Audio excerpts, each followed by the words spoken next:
蓮舫さん、はい。これはちょっとね、あなた今良くないんですよ、実は。あら。はるさん。はい。石丸さん。都知事選出てきましたね。ね。まあ、の前ね。そう。想像した通りっていうか、予測通りっていうか、期待通りだね。ほんとほんと。予言が当たったっていうより私たちの期待が。そう。やっぱあれだけ変えてくれるかなっていうことでね、都知事選出ていただきますが、今回その都知事選の中で、まあ小池さんだったり、あと蓮舫さんだったりとかいますけど、その中で石丸さんって何番手ぐらいにつけてると思う？あ、今現在。現在で。まあみんなが予測してるんでしょ？何番手？3番手。そうです。そうなの？そんなに？3番手来てます。ゆり子さん、蓮舫さんで石丸さんかな。そうなんです、そうなんだ。はい。で、そもそもでもこういう話をしたときに、まあ選挙の、例えばニュースも動画もそうだけど、みんな、ああ、そうなんだ、小池さんなんだ、蓮舫さんだ、石丸さんだって終わっちゃうじゃん。はい。で、多分理解をしてないんですよ、詳しく。そうですね。で、今まではそんな理解しなくても、どうせ自民党だよねとか、まあどうせ現職だよねとか、まあまた小池さんかなとかで済んだんですけど、この動画はね、逆に今見てる方々も、ぶっちゃけたところね、本当にこの選挙を通して、今回すごい選挙なんですよ。ものすごい選挙で、おそらく今後のことが決まっていく。単なる東京都の選挙じゃないんですよ。国政までも。国政も全部変わるし、外交関係も変わっていく、僕は選挙になると思っているので、それをね、あやさんとしょうこさんがちゃんと理解できる質問をしていただいたら、見る人たちがわかるかなっていうところからね、いきたいんだけども、じゃあ、そもそもよ、そもそもの話、小池百合子さんっていう方は、もともと何をしてた方かわかります？都知事の前ですね。アナウンサーじゃなくて、アナウンサーですね。いわゆるそのメディア系にいた。そうだったんだ、知らなかった。そう、知らないよね。じゃあ、蓮舫さんは？あともともと斎藤蓮舫って知ってました？みんな知らないよね。斎藤蓮舫なんですよ。蓮舫さんがお名前、下の名前ってこと？そうです、蓮舫下の名前ですね。お母さん側の方が斎藤さんですね。まあ、いわゆる二重国籍でどの頃の時にちゃんとやりましたけども、もともとは、まあ、台湾も関係しています、ね。で、それでもともと彼女の場合は、小池百合子さんよりも、芸能より、クラリオンガール。そうでしたよね。をね、やってたりとか、そういう、まあ、いわゆるメディアとかマスコミとかの人たちなんですね。だからちょっと劇場っぽくなってるっていうのがあるのと、石丸さんはもともとどこの方？どこだっけ？広島の秋高田市の、いわゆる、市長だったということですね。じゃあ、この中においてね、なんで二人が一騎打ちになってるの？なんか今、ニュースの中では、小池さん、蓮舫さん一騎打ちってなってるけど、なんで一騎打ちなんですかね？確かに。これ不思議じゃない？はい。なんでですか？小池さんっていうのは、そもそも次、都知事に、通ったら3期目なんですよ。はい、そうです。1期4年なんで、っていうことは、東京都のその現職の知事になる理由があって、小池さんまた次3選目目指すよ。で、こういうことって政治家さんたちって基本的に政治家単体で動かないんですよ。後ろに団体がいたりとか、バックがいたりとか、その自分が支持する母体があって、自分を守る母体があって、そういう人たちの代表で動いたりするでしょ。ただ、今回問題なのは気がついてほしいのは、小池さんは無所属で出るんです。ってこと、あれ母体ないのにやるんですか？まあもちろん、都民ファーストの会っていうね、まあそういうのをやってますけども、まあ、いわゆる政治母体ではないね。大きい母体ではない。じゃあ、蓮舫さんの方は、立憲民主党っていうところの流れになってるんですよ。なんで小池さんは母体がないのかわかる？わかんない。見てる方々はみんなわかるかもしれませんが、一応自民党の流れの人なんです。で、この小池さんを理解するために一番わかりやすいのは、ちょっと前に、まあ今も言いますけど、二階さんっていたよね。バックについてた。小池さんをここまで盛り上げてきた影の功労者っていうのは、二階さんなんです。ただその二階さんをまた作り上げたのは小泉さん。元の小泉さんね。今の新次郎さん、お父さんが、まあ、抜擢して二階さんっていうのを作って、その当時一緒に頑張っていた小池さんが切磋琢磨しながら上がってきて、で、小泉さんが政界を出た後も、ずっと二階さんが面倒を見ながら、東京都知事まで裏でまあ作ってきた。とへいうわけで。ということは、逆に言うともともと自民党ですよね、二階さんっていうのは。そしたら、まあ自民党の母体、自民党から出た人、もしくは今回も2月までは、一応2期が終わったから、東京都の、まあ政治じゃなくて、今度は国政にまた自民党に戻って、自民党の要職とか、まあそういうポストをもらって戻ろうかっていう話もありました。ああ、そうなんですね。今回6月ぐらいに一応、まあ解散してまた選挙ある、まあ今月ね、あるんじゃないかっていうふうに言われてますけども、そうなった時に次衆議院選挙が行われた時に、まあそこに出て、また自民党に戻してもらうっていう話もあったんだけども、今自民党ってなんか燃え上がってるよね。そうですよね、いろいろね。何で燃え上がってるの？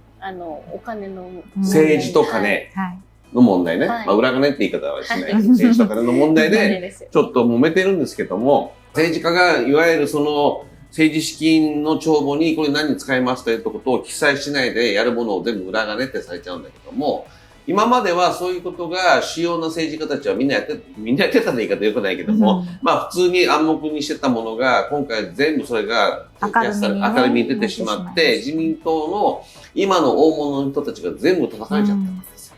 で、二階さんも、まあその前からちょっと潰れかかってたけども、完全に潰されてしまったと。で、まあそうは言っても地方は自民党強いでしょっていうのがみんなの考え方だった。そしたら静岡で自民党を擁立した選挙で自民党が負けちゃったんです。これちょっとありえないですよね。静岡って意外と自民党強いので。で、もっとありえないのは港区の区長選挙で現職を、まあ3期やった現職です。破って新人が自民党を破っちゃったんですよ。これってどういうことかっていうと、日本中が想像以上にもう自民党ダメって言ってるわけです。そもそも選挙っていろんなところの政治団体や、まあ企業の人たちがつながっていて、その中で、じゃあ、ここに入れますから、私たちの会社のものを守ってくださいねっていう流れができてるわけです。まあ地盤って言い方しますね。東京都もそういういわゆる政治母体とか献金とかの母体ありますけど、それを超えて自民党に入れないよってことを経済界がやってるわけですよ。これって怖いよね。いわゆるテレビを見たりとか、ネットを見た人たちが自民党を支持しませんって言ってるのは違うんです。そうですよね。いわゆる東京を動かしてる人たちが、いや、自民党やばいでしょって言い出してるってことだから、これは想像以上に怖いことが起きてるわけ。そしたら、当然、小池さんとしては、じゃあ自民党に、じゃあその状態で2期で終わって戻ってもいいけど、そんな叩かれまくった自民党に戻って自分の最後の政治生活でしょ、もう70歳過ぎてるから、そこに行った方がいいのか、それとも、都知事でまだ頑張った方がいいのかと考えた挙句、僕はその港区の、区長選挙で決めたと思います。これはもうダメだ。そこまで決めてなかったと思います。まあ、事前活動になるから、その、公示前に出る出ないってことは言っちゃ選挙法違反なんか言えないからもちろん言わないですけども、まあ、ギリギリまで本人言わなくて、最終的に港区の区長と会って、ご挨拶して、その後の何日か後にもう自分出ますよって話になったんで、おそらく今自民党と仲良くしたら嫌だなってなるんですよ。でもそうなってくると、自民党の票も持ってるんですよ。だから強いわけ。現職だから。現職ってことは当然ね、与党も強いわけでしょ。で、当然後ろには二階さんの票もあれば、安倍派もあれば、いろいろあるわけですよ。そこが、まあ公認し、要は応援しないってなると、その票も取れなくなっちゃう。そうすると、小池さんはきついよね。万が一、あれ大丈夫っていう話になっちゃう。そこに出てきたのが蓮舫なんですよ。蓮舫さんは、まあ8年前にも、東京のその、いわゆる都知事にならないかっていうことは、周りから盛り上げられたんだけど、断ってるのね。で、静岡の前の選挙の時も、これはまあもちろんオフレコでですよ。ニュースで中でも言ってオフレコの中で、万が一戦ったらどうなりますか小池さんと聞かれた時に、いや、勝てないでしょうと。まあ現職はやっぱり強いですよってことを言ってるんですよ。言ってるけど、立ってるんですよ。なんでだと思う？ここがポイントなんです。まあ石丸さんにまだ言ってないよ。なんでだと思う？なんでですかね。彼女が狙ってるのは、東京都知事じゃないんですよ。総理大臣です。彼女は総理大臣になりたい。日本のヒラリーになりたい。アメリカ版のね、アメリカの。要は、まあ、ヒラリーが8年前にトランプに負けた時に、まあ、英語のスピーチでね、彼女が言ったのは、まあ、こういう女性の議員の頭の上にはガラスのね、壁があると。だから、見えてるけど、いけなかった。次の人たちが超えてほしい。で、その8年前に、まあ同じ時期ですよ。その時期に、蓮舫さんが立った時に、生まれてやった時に、いや、女性の議員には、ヒラリーさんも言ってたけども、壁があるんだ。だからなかなか超えられないから、都知事は難しいと思うってことを言った人が、今、都知事になるっていうことは、もう狙ってるってことですよね。なるほどね。想像ですよ。想像ですよ。また、叩かないでよ。皆さんも想像してください。ね。だからそれはそれでもちろんそれやりたい。けども、じゃあここで一つ、もう一個要素があって、立憲民主党っていうところから彼らが出るわけです。この、ね、政治団体にいますから。この立憲民主党っていうのは一応、野党の中では大きいんだけど、でも全然自民党の中の内部には勝てなかった。それがいろんな裏金問題がいっぱい起きてきて、ちょっと力つけてきてるんですよ。でも勝てないですよ。現職にはおそらく勝てない。勝てないけど、他の東京の選挙では実は立憲民主党と、これ珍しいけど、共産党がくっついて選挙勝ってるんですよ。で、今回の蓮舫さんも、まあ共産党もつく。一応。立憲民主もやる。そして山本太郎、令和もやる。っていう風にして、やろうって話なんです。で、これは何かっていうと、負けてもいいわけですよ。負けても次の衆議院選挙の前哨戦になるよ。で、恩が売れるよね。いや、もう決死の覚悟で私はやったんですよ。皆さんのために、次の衆議院のために、私は戦って、私の主張して、次の印象付けができました。どうですかっていう共産党にも言える。で、次の衆議院っていうのは議席増えるんですよ。この議席が増える中で、その代わり私も入れてね。っていう発想。共産党は、いや、5席くらいお願いします。ね。山本太郎2つでいいですよ。でも話をついて、今までの人たちも損なわずに、立憲と一緒にやりましょうっていう話が多分ついてるんです。多分っていうか、まあ、ほとんどそうだと思いますね。その流れの中で戦わせる。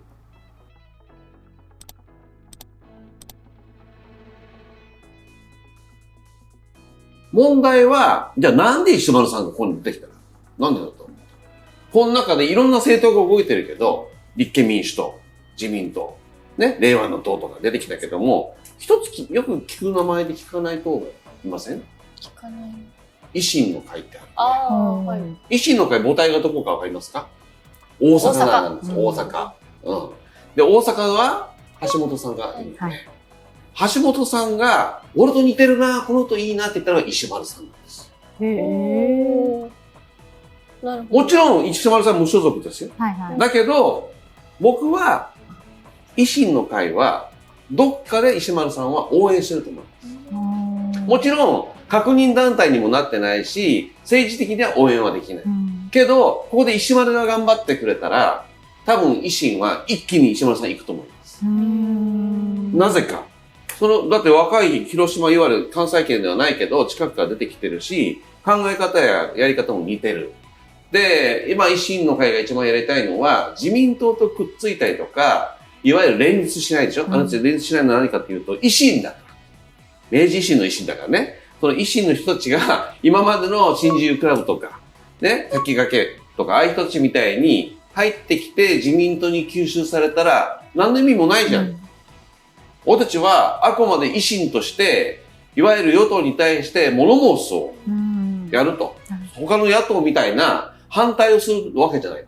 物申すをするとこだから。っていう考え方をしてるのが石丸さん。もしくは橋本さん。でそういう人たちなんですよ。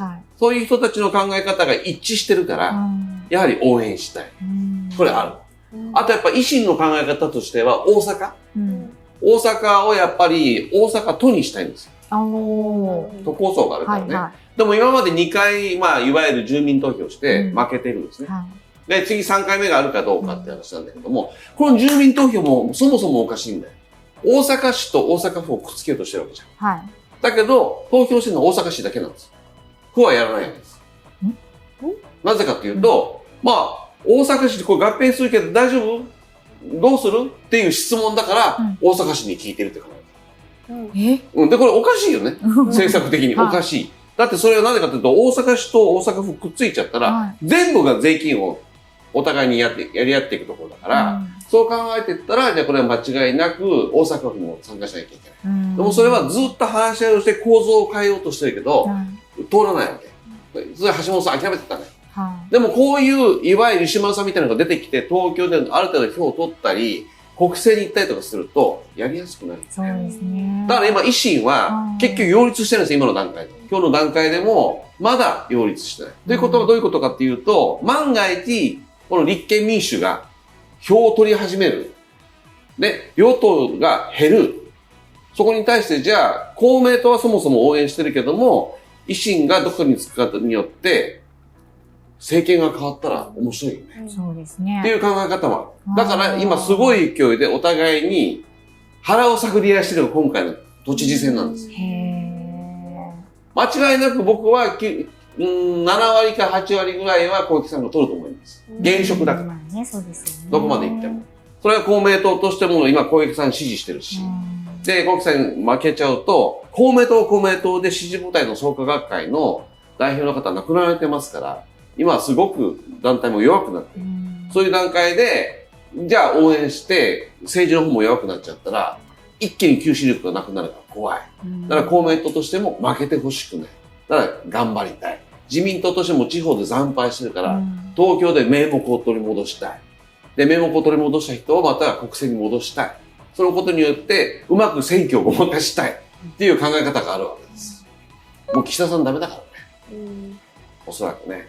だって、麻生さんが、俺もそろそろ総裁に戻ってもいいかなとかって、葉巻加えて言い出したらしいですよ。そうなの？そうよ。みんな、そうって言ったかもしれないけど、現実的じゃないけどね。でもそうやって言うぐらい中のキャストが変わってきてるんです。実際問題、国民のことを考えてる人はじゃあ誰もいないねってなっちゃうね。東京都の問題だから、本来は東京都のサービス、都民か。都民サービスが第一なんですよ。ね、本来は。だけどそこはもう無視してるよね。その次の、いわゆる外交問題にも関係してくるし、まあ、その、与党の流れも全部、次の衆議院選挙にも全部影響するので、変わっていくことだから、それはもちろん、まあ、皆さんの目がそこに向いてないのはわかりますが、本当は東京都民の問題です。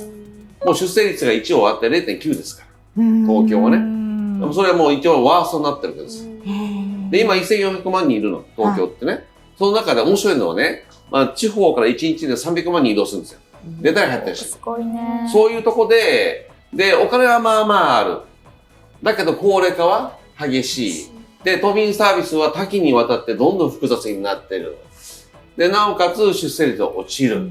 要は、高齢化の始まってる首都なんです。だからそこに対して石丸さんは、それでいいのかってことを実は言ってるわけ。そういうところは、もうニュースで流れないようになってるんです。実は石丸さんが言ってることは東京の権力を地方に持ってくって言ってるのかよっていう乱暴な話になってますけど、そうではない。この高齢化が始まっていることに対して、もっと平均化していかないと、今のままだったら、ただ年だけ取っていく。だけどそこにお金はある。けどそのサービスに対して地方に流れずに、老人を支えていく、高齢者を支えていくためのサービスでお金を使っていきますよ。もしくは、病気なんてすぐ蔓延しちゃうわけですよ。300万人が出入りしてるから、1日に。また次の病気が来たら大変でしょ？その病気対策だけでも今、もう小池さんの段階で8100億円か使ってるんですよ。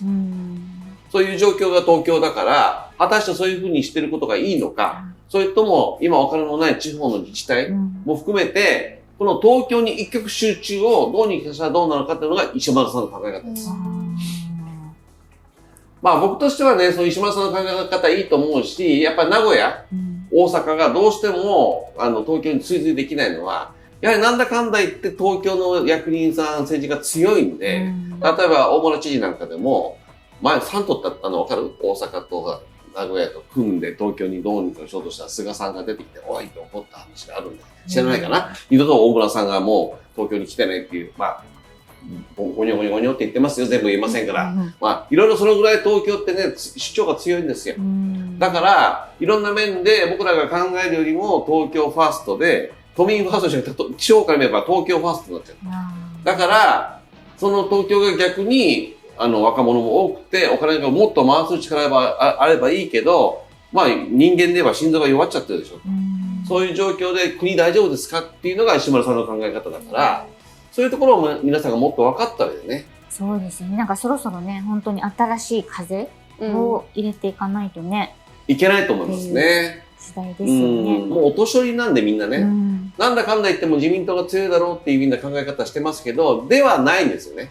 やはりそういう若い力。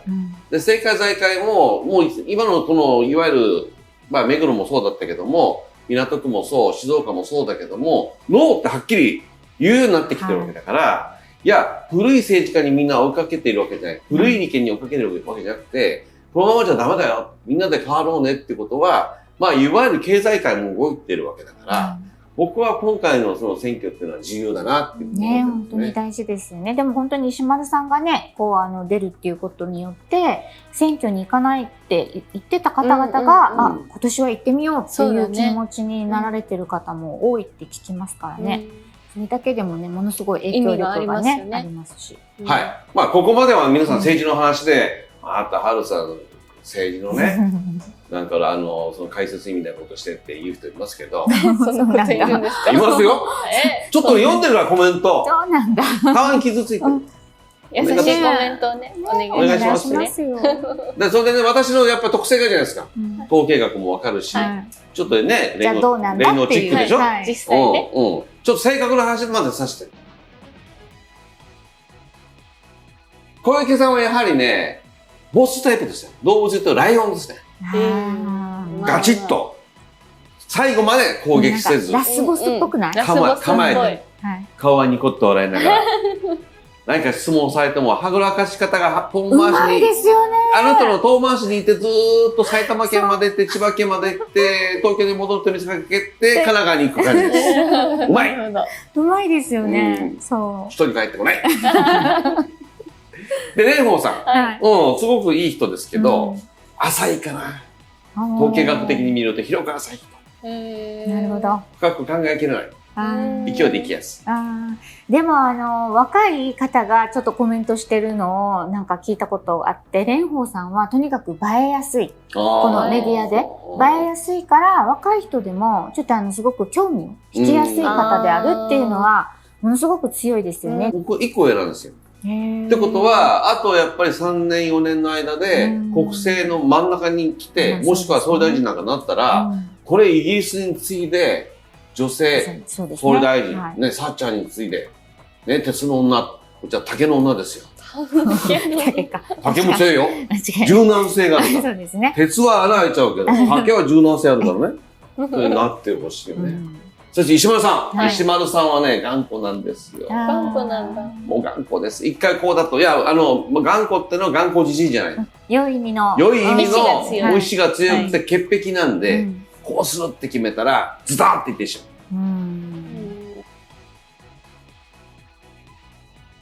今ね、小池さん、蓮舫さん、石丸さん、僕の見てるかどうかわかんない。噂聞いてもし見たんなら、皆さん耳傾けてね。小池さんは慌てなくても国政に戻れますし、あなたは今後、向こう6年、7年は落ちません、運勢は。だから、あんまり小さい話とか、美味しい話に乗らないようにしてね。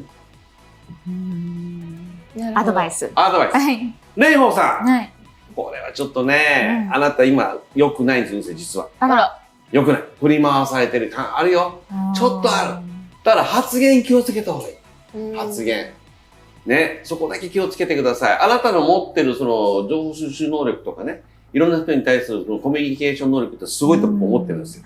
最終的にあなたのような、総理大臣が生まれるとね、日本も、まあその各界、世界からもすごく評価されると思ってるのでね。あんまり今回の選挙はもうこれはこういうものだっていうふうに思っていただいて、いろんなこと思うかもしれませんが、なんで私こんなことに振る舞いされたんだろうと思うかもしれませんが、めげずに頑張ってほしい。そして、石丸さん、行き過ぎない方がいい。8分で止めた方がいい。物の言い方も、攻め方も。あなた最後の最後まで行っちゃうので、それはね、日本人的には、忖度はダメだけど、逃げ場をなくすものの言い方をするときに足を引っ張られてる感じがする。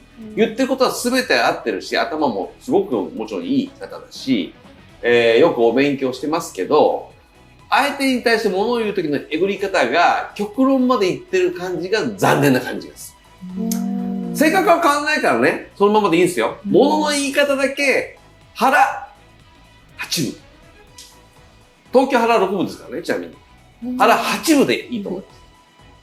あとの2分は相手の逃げ道を作ってあげると、あなたのその若さと勢いをね、買って、みんなが応援してくれるんじゃないかなと。今回ダメでも、僕は次の国政には絶対あなたいけると思うので、頑張ってほしい。もっと具体的に聞きたかったらここに聞きに来て。対談してあげるから僕ね。あげるから。年上だから。ちょっと偉そうになっちゃったけど。誰になるのが結局一番良くなるんですかね。ちょっと乱暴な言い方すれば、石丸さんがいいです。あ、そうなんだ。石丸さんがここで東京の首長を取らずに、そのまま衆議院に流れていって、国政入って、4年後、5年後に総理大臣は最もいいです。そうですね。けど、今の東京都、日本、世界の情勢を見たら、今までのスピード感でいいのかって話が。それ考えたら石丸さんの方が絶対いい。けど、日本って意外と小回り効かないんですよ。効かないから、無理やり今の小池体制から石丸さんに変えた時に血を流す人が多いんですよ。泣く人がいっぱい出てくる。多そうだね。経済的にもね、困る人も出てくるんですね。そういうところのなたふりをどう考えるかってことですよ、皆さん。生活にものすごく影響しますよ、石丸さんがなるってことはね。そんだけ小池さんが今やっているその8年間の在籍している力、利権、もしくは、やってきている政治力っていうのは間違いなくあります。特にあなたの場合は子育て支援をしてますから、あと学生とかね、学業問題とかいろいろ全部やってくれてるでしょ。そういうのもまだ進行中なんですよ。まだ終わってないのいっぱい8本9本ぐらいまで残ってるのね。それは頑張ってやってもらった方がいいのかなっていう気もしますよね。で個人的に僕は両方とも女性は苦手だけどね。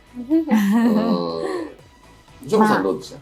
私も本当にそれこそ自分の大事な一票、誰に入れるべくかっていうところをね、しっかり吟味させていただきたいなと思います。ぜひこれまでの選挙と違ってね、これは皆さんの生活に影響します。どころか今後の世界でのね、日本のあり方っていうのも問われていく僕は選挙だと思ってます。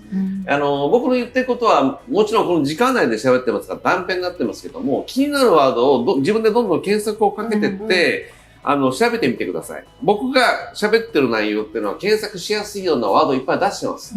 で、もちろんこの中ではルールがあるからね、言えないこともたくさんあるんですよ。本当はズバッと言いたいところもあるんだけども、ギリギリ僕喋ってますから、奥歯に物がっていうふうに言わないでね、これ消されちゃうから、このチャンネルがね。そうならないために言ってるんで、ぜひ皆さんそこはね、検索していただいて、見てください。皆さん頑張って選挙行きましょう。